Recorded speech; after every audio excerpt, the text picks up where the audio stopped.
আজকে আমার রেসিপিটি হলো রাজশাহী পটল। এই জন্য পটলগুলো লম্বা করে খোসা ছাড়িয়ে নিয়েছি।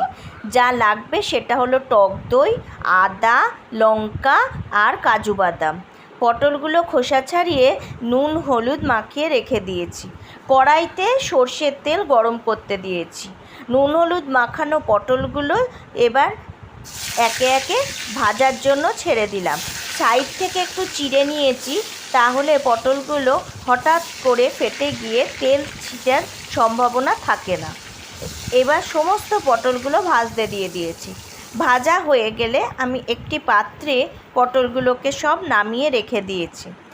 আগে থেকে আমার মশলা যেগুলো লাগতো সেগুলো আমি মিক্সিতে পেস্ট করে রেখে দিয়েছি। এবার কড়াইতে তেলের মধ্যে আমি সামান্য পরিমাণ ঘি দিয়ে দিয়েছি। ঘিটা যখন তেলের সাথে মিশে যাবে তখন আমি ফোড়নের জন্য হিং দিয়ে দেবো। যেহেতু এটা রাজশাহী নাম দিয়েছি তাই জন্য হিংটা খুব দরকার। হিঙে না রান্না একটা অন্যরকম গন্ধ ছাড়ে, প্লাস এটা একটা নিরামিষ রান্না। এর মধ্যে আমি দিয়ে দিয়েছি সাদা জিরে, গরম মশলা, লবঙ্গ, তেজপাতা। এটা যখন ভাজা হবে তখন আমি মশলাটা দিয়ে ভালো করে নাড়িয়ে নেব।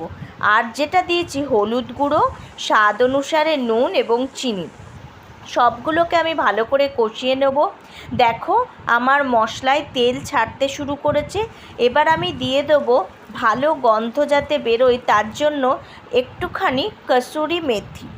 সবকটাকে নিয়ে আমি ভালো করে নাড়িয়ে নিয়ে পটলগুলো এর মধ্যে মিশিয়ে দেবো।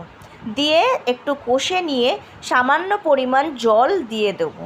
দিয়ে এটাকে আমি 5 থেকে 7 মিনিট মিডিয়াম ফ্লেমে ঢাকা দিয়ে ফুটতে দেবো। তারপরেই দেখো ফুটে গেলে আমার পটল প্রায় হয়েই এসেছে। এবার আমি পটলটা ঢেলে নেব। তোমরা গরম ভাতের সাথে বা রুটির সাথে এটা অনায়াসেই পরিবেশন করতে পারো। ভালো লাগলে কমেন্ট করো, লাইক করো। টাটা।